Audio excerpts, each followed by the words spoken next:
You're listening to Later with Mo Kelly on demand from KFI AM 640. And maybe you didn't know, but on the 1st of this month, just a couple of days ago, there was a rise in the membership plan for Costco members between $5 and $10, depending on your plan.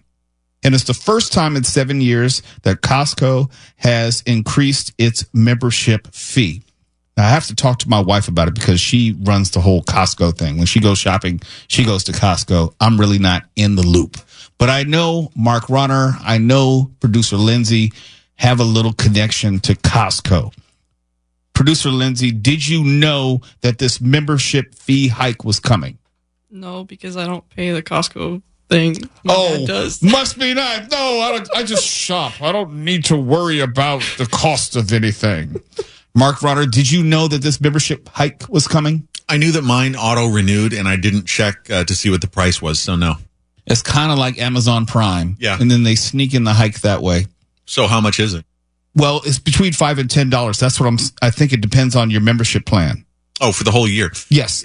That's tolerable. I mean, they're reasonable. I don't know if you heard or not, but I talked a little bit about Costco last night, and I think they're a pretty reasonable outfit. For all the liquor you buy. Yes, I did hear. Yeah, for all the liquor. Yes. You're storing up just in case there's going to be a future pandemic or zombie apocalypse. Well, if we get the big one, if we get the 9.0, you don't want to get caught, you don't want to be dried out. Yeah, I looked at this. It's like, yeah, I think that's kind of reasonable because Costco does not have, I'll say, a history or the habit of raising their membership prices year to year, like you would say a streaming platform where they hike up the price every single year. So if you're going to be mad at someone, it's not going to be Costco. There's a handful of places where you know they're not going to just extract whatever they can out of you. Like In-N-Out is the same. You know, they raise their prices a tiny bit after the minimum wage rise, but not like some of the other places did. And it's a price you can live with, and you don't think, oh, okay, they're just using this as an excuse, like we found out Kroger did, right? Right. Which leads me to wonder, Sam's Club is their direct competition. Sam's Club, which is part of Walmart Corporation. I wonder what their membership fees are or were and whether they have also changed. It's lower than Costco. Well, that kind of makes sense because Sam's Club and the Walton family have always been about trying to undercut everyone else's prices. Yeah, I think it's like $10 less than Costco. As part of the annual membership? Yeah, I believe so. Okay. Yeah, I've never gone to Sam's Club, to my knowledge. I have no reference point. I just know that when you usually see a Costco, there's a Sam's Club probably nearby in close proximity because they kind of like occupy the same little quadrants of cities. You know, it's like you see a McDonald's, you see a Burger King. They've already done the market research to know that that's the perfect location for whatever they're trying to put there. So Sam's Club and Costco are relatively close from where I live. Does Sam's Club have the $1.50 hot dogs? I don't know, but I don't think so because the hot dogs are legendary at Costco. I was going to say that's another benefit. They haven't raised those prices. Not yet, at least. No, they've pledged not to. I mean, that's like their line in the sand. Pretty cool. Yeah. When we talk about a line, there's always a line for those hot dogs. Always a line when I happen to be going to Costco with my wife. It's either that or the pizzas, for sure. Yeah, I only get the hot dogs. I don't think I've ever had a Costco pizza. They're tolerable. They're okay. They're a terrific deal, too. Pretty good. Yeah. And I love pizza, but I always associate the hot dogs with Costco. You know, I don't think of really buying anything from Costco because that's not my area of expertise. My wife will come back with, 35 boxes of egg whites and all sorts of this and that. Look, we have more stuff in our pantry than we need to have. But she goes to Costco and she goes crazy. Does she get like treats for Benson? Yes. There's a huge ass. Yes. Yes. It's like the dogs will be dead by the time they finish all that food. Yeah, everything's big there. And it's complicated to shop there if you don't have a huge family because whatever you get, you're going to be using it for a while. Right.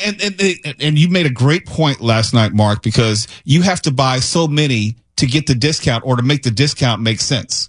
Well, that was also, I was talking about Ralph's as well, and Ralph's is a Kroger store, of course, and so they've got these deals where you see like Doritos, they're either $6 for a bag, or if you buy 5 bags of them, you can get them for $2.50. It's insidious. Yeah, I only have the taste for one bag, and I probably won't have another one for, 4 years. I think I've had one bag of Doritos in the past 4 or 5 years. Why do you hate America? Doritos are wonderful. They are wonderful. In fact, we have a drawer full of them. You know, the I'll say the specialty drawer. Yeah, we do. Oh, yeah, that's right. No, we do. And I was thinking, like, do I want some Doritos? And I said, no, I don't have a taste for them all that often.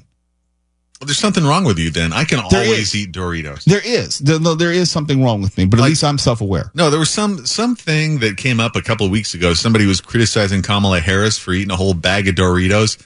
And I'm like, that should be the first way? Yeah, that should be the first line on her resume. Are you kidding me? You eat them. That's the unit of measure. Bag of Doritos. Well, Yeah. what did you have to eat? I had a bag of Doritos. I didn't have like 20 chips. I had a bag.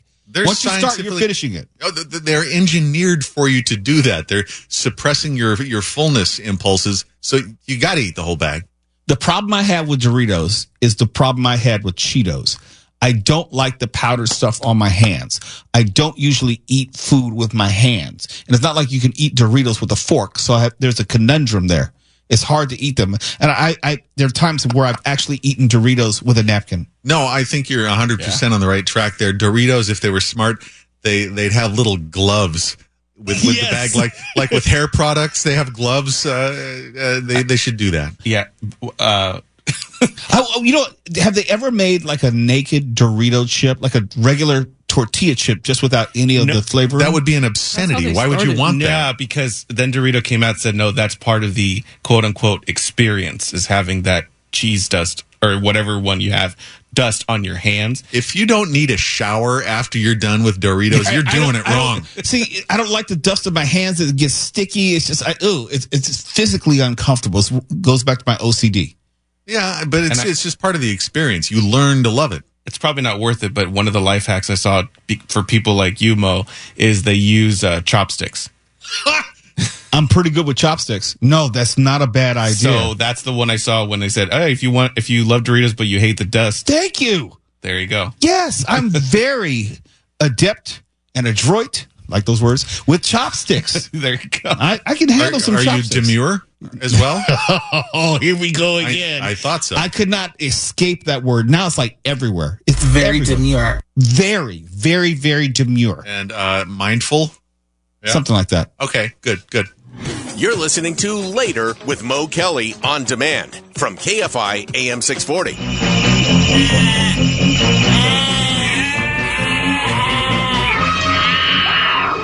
Animals the world over have had enough of humans. Hornets are attacking in China. Sharks are swallowing up surfers in Florida. Lions and tigers are eating interns, oh my! And bears are pouncing on women in the Pacific Northwest. Unless we put a stop to the mistreatment of animals, they can, they will, they shall attack. A tiger bit an animal handler on the arm. Let me stop right there. You don't handle animals, but that's what they call them. Mo Kelly here, KFI. A tiger bit an animal handler on the arm yesterday at an Australian amusement park. The woman was taken by ambulance from Dreamworld, which is what I'm told to be the largest theme park in Australia, to the Gold Coast University Hospital. She was in stable condition. The staff managed the bleeding as the ambulance was called to Dreamworld just before 9 a.m. during the feeding of the tiger. The park opened to the public at 10 a.m. Quote, we were advised that at that location, a 47-year-old female, an experienced handler, had been bitten by one of the tigers. The patient obviously had received some serious lacerations and puncture wounds from the animal. She was quite pale and feeling unwell, but generally well. How can you be feeling unwell, but generally well? I don't know, but that's what it says. The park's Tiger Island says it houses 9 different tigers. The park's website invites audiences to be, quote, amazed by their might and raw power during feeding time, where allegedly the attack happened. Now, here's the thing I don't understand. They want to downplay this like it's no big deal, like it's just infrequent. And because it's infrequent, it's no big deal. Tiger attacks at a mainstream theme park and zoos are extremely rare. In 2020, a female keeper at Zurich Zoo was killed by one of the park's Siberian tigers. So sad. The year before, a 7-year-old tiger attacked and injured a female zookeeper at a zoo in Kansas. But it's rare. Here's the question I have. Did anyone not learn anything? Anything? Take me to Vegas. Did anyone not learn anything from my friends in Las Vegas? You mean either Siegfried or Roy? Yeah, I don't know. Which was the one who got maimed by the tiger? I keep losing track, but It's one of them. yeah, but it was one of them. Siegfried, Roy, I don't know. But how often do you have to see someone get dragged by their neck off a stage for you to realize, you know what, maybe this is not the job for me. Maybe I'm in the wrong line of work. No, it'll only happen to someone else. It is a tiger. At some point, the tiger is going to go tiger on you. It was Roy, for the record. Okay, which one was he? Oh, that I don't know. Yeah. I haven't seen the poster. Was it the in so blonde long. hair or was it the brunette? Yeah, right. But yeah, so it was Roy. It was Roy, and he dragged him off by his neck, didn't he? Literally, That's being serious. He dragged him by grabbed his neck. and dragged him off the stage. Yeah. And the way I didn't know it was that recall bad. the story being reported was that the tiger wasn't even being particularly aggressive. That was just a tiger move, similar to the way they treat their cubs. Right, except that we don't have like a nape or the type of neck setup which is conducive to being dragged by our necks. We are sadly nape free. Yeah. But maybe it was an act of affection. I don't know. It might have been because there's videos where you see them, the mom lions picking up, and they look like they're about to bite their heads off, but they're just holding them, and they just take them where they need to go. I have a feeling that the tiger did not feel the same way about Roy that the tiger would have felt about its cubs. I have a feeling. I can't confirm that. I can't validate or verify that.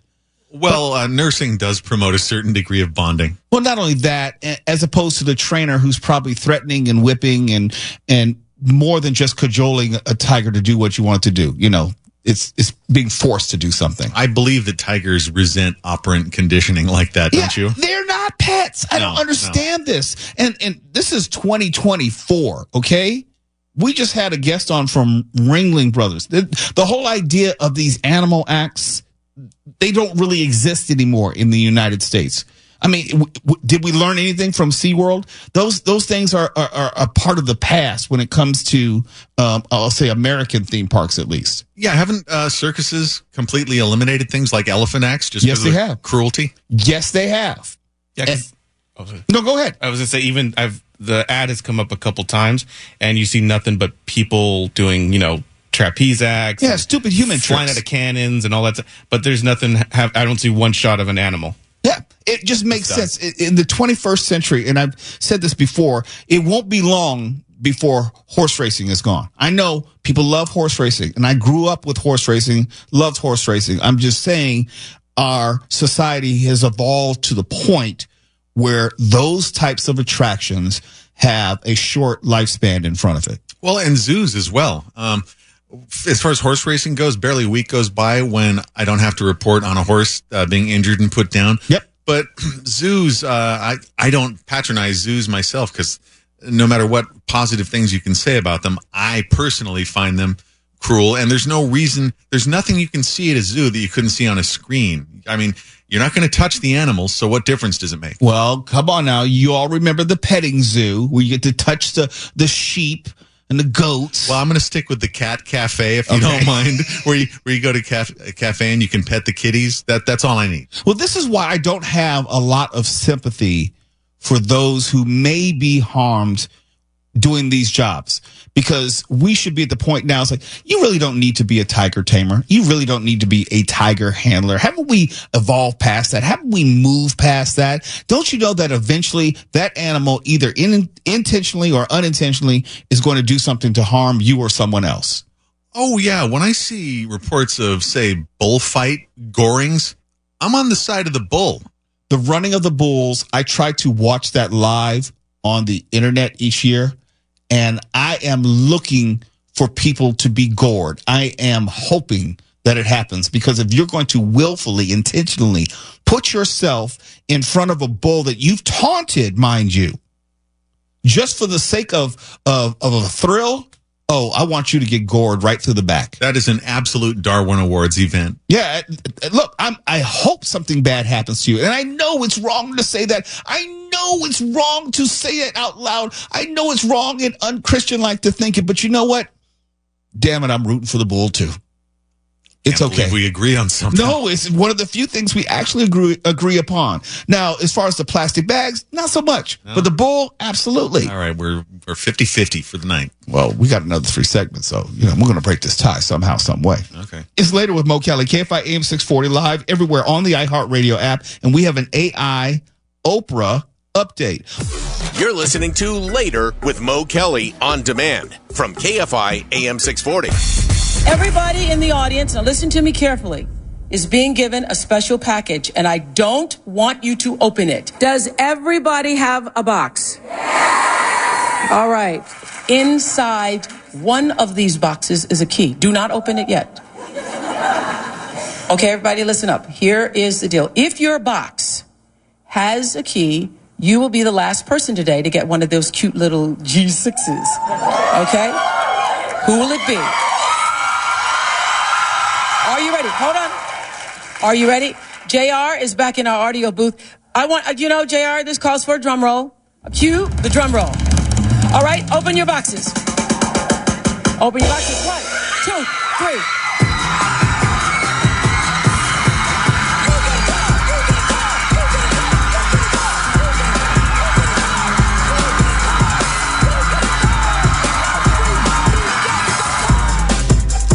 Remember that? KFI AM 640. Well, maybe you don't remember it with the Luke music added to it, but you remember when Oprah Winfrey gave away a car to everyone in that studio audience. Oprah Winfrey, if you may not be old enough to remember, was, I would say, probably the second most popular daytime talk show host behind Phil Donahue. And then she emerged as number one later on in her career. It depends on when you found daytime television. And Oprah Winfrey was known for her interviews. And she's done some things which I don't necessarily approve of or agree with over, in subsequent years. And she can be hit and miss. But it seems like she might be back to doing these specials. And she has a special coming up regarding AI. And I'm thinking well, what? I don't see the connection, but it's going to be next week, and I will be watching, and I want to get your thoughts, Mark Ronner, definitely on this. AI, it may fascinate you or scare you, or if you're like me, it may do both. So let's take a breath and find out more about it. I've gathered some of our country's leading experts to answer all of our questions. You have invented something that's going to help us invent everything else. Yeah. It's happening faster than you guys thought. Absolutely. How are we even supposed to know what is real and what isn't? AI and the Future of Us, an Oprah Winfrey special, Thursday, September 12th on ABC and stream next day on Hulu. Oprah Winfrey has increased her visibility as of late. We saw her at the DNC. She's doing this special. It seems like, she wants to get back in the public eye. Not that she ever left it, but in a more prominent way. I'm not so sure I quite understand the pairing of Oprah Winfrey and this AI subject, if only because it's ABC. I'm thinking what, David Muir wasn't available, some other journalist, but how did it strike you, Mark? It struck me as, hasn't Oprah done enough to us? That's another way of saying it. Come on. Yeah, we've talked about ad nauseum on the show, I am completely against most uses of AI because most people don't want or need it, and it's being forced on us by people who stand to profit by giving us lousier stuff that is stolen from the works of actual human beings, especially when it comes to writing or film, whatever.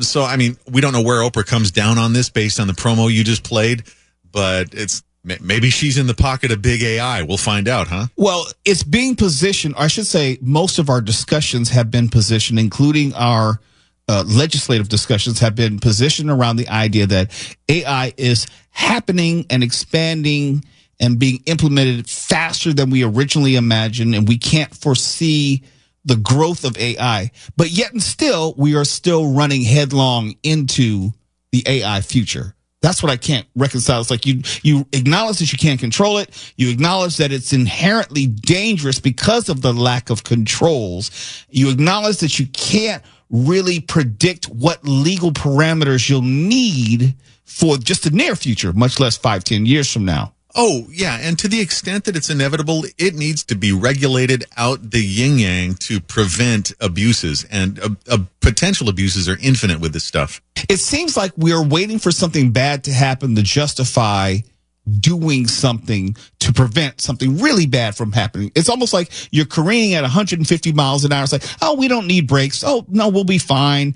Just keep driving straight. You don't need to turn the wheel too much. If you do just sensible things, you'll be just fine. And then after something bad happens, you may decide maybe we needed to have a braking system. Well, there are people who've been ahead of the curve knowing that they could get put out of work by this terrible stuff. But what to you, Mo, would be so bad that it would get people's attention sufficiently for regulation?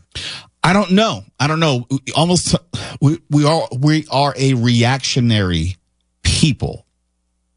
I do say, and I do concede that the prospect of, let's say, cures for diseases or certain technologies which could be expedited in their creation because of AI is attractive. Yeah, if only that was what it was actually being used mostly for, or even largely for. But we know for a fact that it's being used for just time-wasting garbage that also puts huge strains on our electrical grid as well. The powering of this trivial stuff, it costs a ton. Yeah, but that's like I'll say the consumer level use. I'm more looking at it on a much more expanded corporate level, scientific level, medical level, health and fitness level. I'm thinking about those types of applications, the type of technologies that, like quantum computing, which can come about much more quickly because of AI and the exponential learning curve, as opposed to our natural evolution and technological progression. Yeah, I mean, maybe you're being more of an optimist than I'm used to, because if it were used for those things, if we knew that AI were being used to exponentially faster come up with a cure for, say, cancer or long COVID, I'd be all for it. But what we're seeing is that, well, people are just using it to put, say, artists out of work so they don't have to pay people a living wage. Well, that's not what I'm down for. Look, and I think that's the lower level application of it all that is available to the general public. And I don't think at its highest levels we're doing that. Those are folks who are nibbling around the edges and, making up trailers and creating movies and, yes, putting people out of work. But I don't think that is the long-term, large-scale applications of the technology. Well, there are a couple of different rules that we know about. Number one, I forget what it's called, like Rule 47 or something. It's like whatever exists, there's porn of it. And I think Mark's rule is whatever technology exists, it will be abused, and you need to get ahead of that before it happens. You need to imagine the worst possible thing that could happen with the technology and know that it either will be done or it's already being done. Oh, it's already being done. I don't think your worst fears are going to be unrealized. Right. It's just a function of when we'll realize what are those worst fears and have they been taken into account. Am I going to watch this special? Absolutely, because I'm just curious to hear what someone like Bill Gates would say, at least publicly. I don't know about privately, but at least publicly.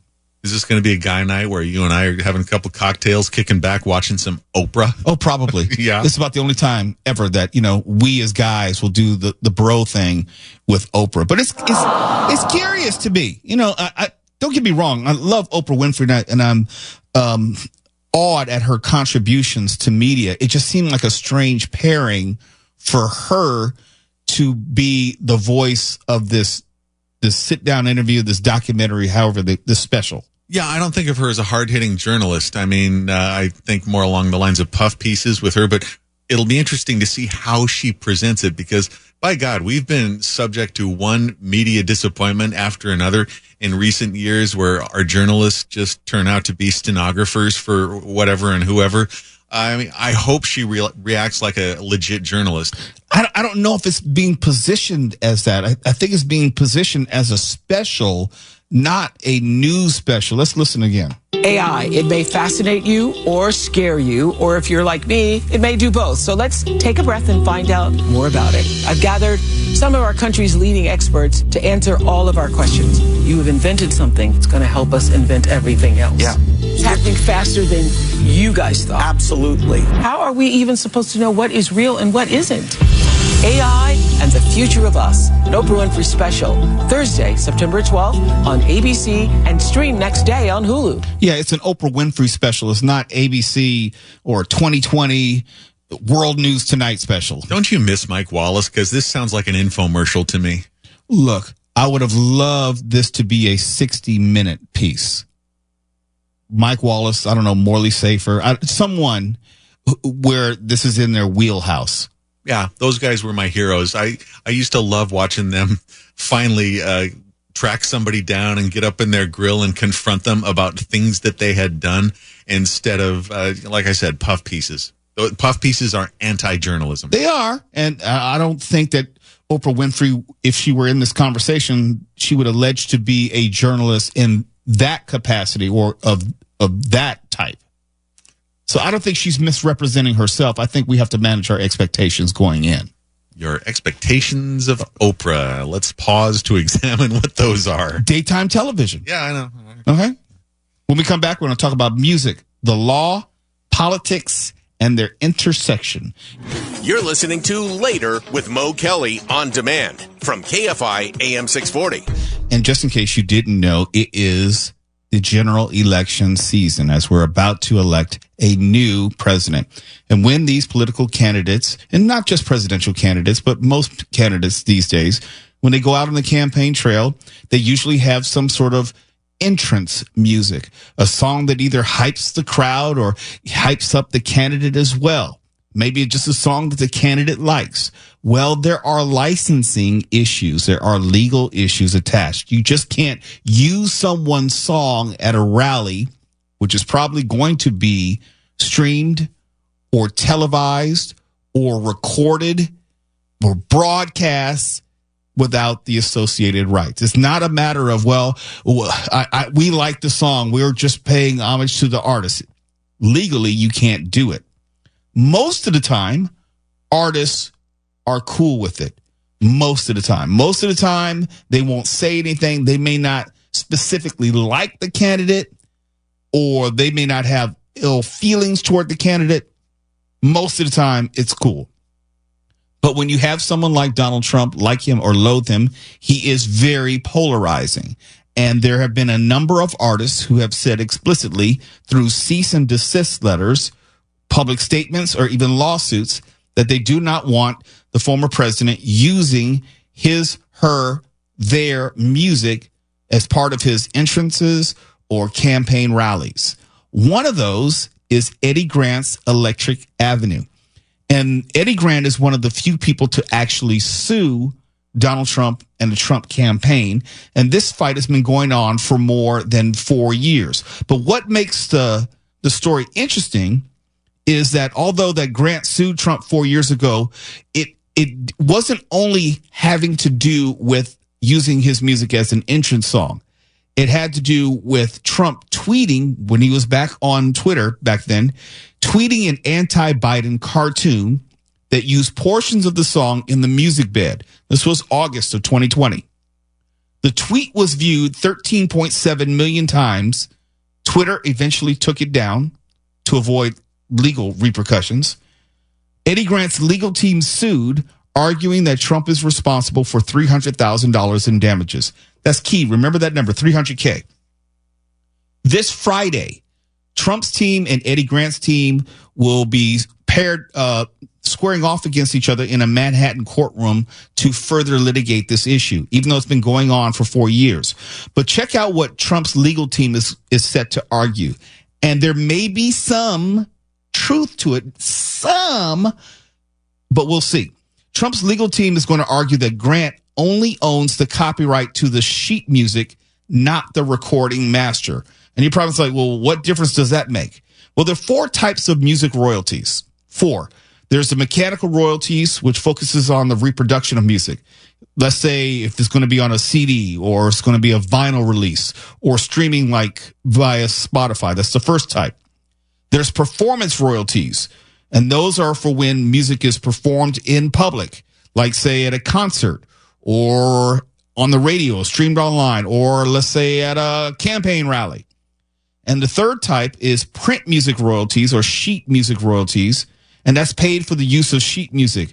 Let's say you're going to have a performance at the Hollywood Bowl. John Williams is going to perform somebody's song. Well, you need to have the sheet music royalties for that. Or if you want to use it for teaching or practice in schools, sheet music royalties. Like if you're going to buy that music, you'd pay the money. The money would go to whoever owns those print music, sheet music royalties. And the last one we're all familiar with, you may not know what it's called, is sync royalties. And those royalties are earned when music is used in synchronization with visual media, like in a film or TV or video game. You hear a song that you know. Oh yeah, that's such and such song. That's a sync royalty. Well, with this one, the Trump team is arguing that Eddie Grant only owns the print music or sheet music royalty copyright, not the recording master or the performance. So this is key, and you would think it's probably open and close. It's just a matter of who owns the paperwork, I should say who has the paperwork and who owns the copyright. And there usually is a very simple way to deduce that. The question for me is whether it's Eddie Grant, the individual, or whether it would be the record label, which is often the case, and not Eddie Grant. If it is the record label who owns the recording master royalty rights, then the Trump team could possibly, maybe successfully argue that Eddie Grant would not have standing, and then it was the record company which would have had to have sued, or the person which, or I should say the entity which owns the actual copyright, and then Eddie Grant would have no standing and no right to any type of compensation. But here is my question. The only amount which is being argued is $300,000. This lawsuit has gone on for 4 years, and it has included a change in legal counsel representing Donald Trump. I know for a fact that in just legal fees alone, he's probably spent more than $1 million. And I know for a fact that if Donald Trump loses, he will also have to pay the legal fees for Eddie Grant. He could be on the hook for millions when it would have been easier and less expensive to just settle this. And if he settles, it probably would have been for less than $300,000, and everyone goes away. It probably could have been a private settlement, and nobody knows. Now he's in for at least $1 million, and I think that's a conservative estimate, and he still risks losing. So in other words, financially, he's going to lose at least 3 times the amount that he was being sued for, and it could be more. That's just the Eddie Grant song. Now you probably heard Mark Ronner reporting earlier this evening on the Sam and Dave song, Hold On, I'm Coming, which is owned by the Isaac Hayes estate. Now, Mark, you were reporting on that. What was the last that you had on that before I go further, if you can find it? I just want to be accurate. Let me see. I do have it right down here. Was it just a cease and desist to not use, or were they actually moving forward with a lawsuit? Actually, I've misplaced it. But let me just add to this. There's a whole Wikipedia page because there are so many artists who have forbidden the Trump campaign from using their music. Were you aware of this? Yes. So it's like 30 different artists, and we've heard of Foo Fighters, ABBA. It's an impressive list of artists. But the only thing is only a few have actually taken the next step and filed suit. It's Eddie true. Grant being one of them. Right, because it's quagmire going to court. Trump has used the legal system like nobody we've ever seen. He has personally been in thousands of cases which is beyond the comprehension of most of us. Well, it's beyond my comprehension because the cost of just litigating the lawsuits is more than what is being argued for, that he would have to pay out in any settlement, what he would have to pay out in any judgment that he would lose. So he's just holding up in court trying to win a war of attrition when he automatically loses because he's still spending more money than what he was being sued for. That's what I don't understand. Other than he just wants to avoid the public embarrassment of having to admit defeat or loss. I think that's just his MO. But here's the Isaac Hayes thing. The estate of Isaac Hayes has won an emergency preliminary injunction. That's right. Yep. That forces former President Trump's campaign to stop using that song, which Hayes co-wrote. But if we use the past as prologue, they will continue to use it and force the Isaac Hayes estate to sue. Because even though going back to your Wikipedia page of all these artists which have offered cease and desist and public condemnation for Trump to not use their music, he still does it. He's daring people to sue him, knowing good and well he's just going to try to tie it up in court, like with Eddie Grant, for multiple years. Even Nickelback suing him. Say what you want about Nickelback. And I can say a lot about Nickelback, let me tell you. Ozzy Osbourne, Pharrell Williams, Phil Collins. I didn't know that. Queen, we knew about. Rolling Stones. It's a long. Tom Petty, Twisted Sister, The Village People. Yeah, because he would use YMCA. Yeah. And Macho Man. I know you use Macho Man. A long list. It's worth looking up. Well, I do suspect that this Eddie Grant lawsuit, if Trump loses it, it will probably open the floodgates. Now, if he is just going to drag it out in perpetuity, I don't know how much backing Eddie Grant has in the legal sense to keep this fight going. He was only, and I put that in quotation marks, only asking for $300,000, which is nothing in the grand scheme of things. It would have been easier to just pay it out, but no, he wants to fight this in court, and he still may lose, given what I was telling you about the different types of copyright which may be at play here. Well, it looks like Eddie Grant's still with us. But, you know, one thing that lawsuits do is they just deplete you financially, okay? And so sometimes, even if you're in the right, you can't afford to be sued or to go to court or to defend yourself because the other person can just outspend you. And I think that's part of the strategy here, where if Eddie Grant is only asking for $300,000, he's probably not that well off. Yeah, I'd like to find out more about this. And at best, it's a Pyrrhic victory for him at this point. It looks that way for sure. You're listening to Later with Mo Kelly on demand from KFI AM 640. And before we get out of here, just want to say a little bit more about music, copyright law, and also royalties. You may not know this. When you go out and sing karaoke, as I used to do very often, that karaoke DJ or the establishment which is hosting karaoke is responsible for paying. They usually pay a flat rate for all the songs in their catalog, but they have to pay. Those are royalty payments. They have to pay for you to be able to sing those songs at karaoke. If you go to a concert and your favorite artist is performing a cover song, they have to pay royalties for that. Or if you see a cover tribute band, they're paying royalties for the right to perform the favorite songs of your artist. So all of this is really important to understand when you hear your favorite music by a political candidate walking out, or if you should go see just anywhere you hear music, for even nightclubs to play music, they have to pay royalties. Or radio, for example, when you turn on the radio tomorrow and you listen to music on your favorite music station, you got the station or the station cluster has to pay royalties on that music. I always wondered how the math on that worked out. But I'll tell you, since you bring up karaoke, one great source of found humor, karaoke videos. Oh, yeah. Like on YouTube? Oh, yeah. Or if you just watch the videos that play in the background when people are doing karaoke, those things are priceless. Oh, they are. They're hilarious. Sometimes unintentionally hilarious. Yeah, exactly. But you wondered how the money works out. Well, on albums, they have these things called points. It's almost like a unit of measurement where you get like 6 cents a point or something like that for each album. When they used to sell albums, you get the artists, like, let's say I had 3 points on an album and it was negotiated. So let's say a point was going to be worth 6 cents. So each album that I would sell as an artist, I would get 18 cents. And I'm not exaggerating. This album, what is this? Like Mo Kelly's Sounds of Love? What is the album? That's right. You know, Sounds to Procreate by exactly. Mo My Kelly. Love mixtape. 8 songs. All right. So let's say I got 16 cents per album and the album would go platinum. It'd sell 1 million albums.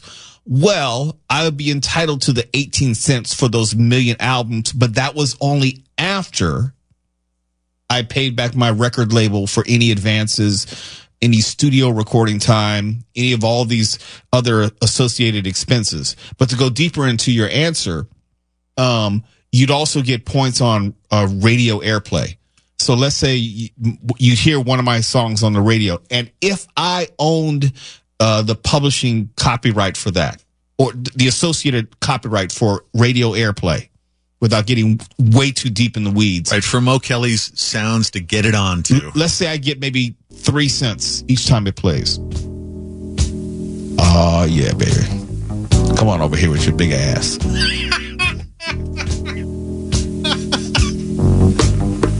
Who could resist? Oh, I should stop while I'm far behind. No, please. You've been gone and But I mean, that was a very rough explanation. You know, you get a few cents if you're the artist which holds the copyright when it's played on the radio. You get a little bit of money if it's used in a commercial. You get a little bit of money if it's used by a political candidate for a campaign rally, just depending on which copyright you hold. So then theoretically, Mo Kelly's Songs for Knocking Up Your Old Lady, would you get more money for that or on Spotify? Because we hear a lot about how artists are just absolutely ripped off on Spotify. You get almost nothing, and you get less than nothing if you don't have the publishing for that. In other words, there are a lot of artists who don't write their own music, so they don't have any of the songwriting publishing. They're not entitled to anything except maybe the performance royalty, where they see these old artists where they go on tour. They're 75 years old singing and dancing their own music, because for some artists, especially back in the day, that was the only copyright that the artist would hold, the publishing or the performance aspect of it. So what's the best possible venue for you to earn money for your album climbing into the saddle with Mo? In other words, write the songs, get the publishing songwriting credit. And that's why for The Who, Pete is the rich one. Correct. Okay. Look at it. They don't have liner notes anymore, but I guess you'd have to Google, look up your favorite song and see who the credited songwriter is. That's the person who gets the lion's share of the money without knowing the exact negotiated rate of their points. That's the person who'll get paid in perpetuity forever. So that's why Jagger and Richards live like sultans, but John Entwistle had to die in a sad Vegas hotel room with a couple of hookers. Most likely, if you look at most of the songs, it'll probably be like 2 songwriters, Jagger and Richards. Oh wait, Entwistle was in The Who. I'm sorry, I mixed up the bands. But still, you look at the songwriters, look at the names. Those are the people who get paid. Like when the song catalog is getting sold, those are the people who get paid because they own the rights to the songs. I'm in the wrong business. I got to start writing some music. Yeah. That's why there are a lot of artists who may sell millions of albums, but they didn't write any of the songs, and they end up broke because they're just performers. And they have to work on cruise ships. If they're lucky. Mm-hmm. And real quick, I remember I asked you before, but I always wondered what's the benefit to selling your catalog, because now you're not going to get the money for it. But then you said there's certain deals that they can make where they can still get a portion. Remember the last segment I was talking about the 4 different types of royalties? Right, yeah. It depends. They never get specific with what is sold. If they sold all the rights to all the songs, or they're just selling like the synchronization rights or the performance rights, it gets real complicated. But yeah, you can sell a portion of those rights and still hold on to some of them. KFI AM 640 live everywhere in the iHeartRadio app. What the hell is going on? Well, we're about to tell you. KFI. And KOST HD2. Los Angeles. Orange County. Live everywhere on the iHeart.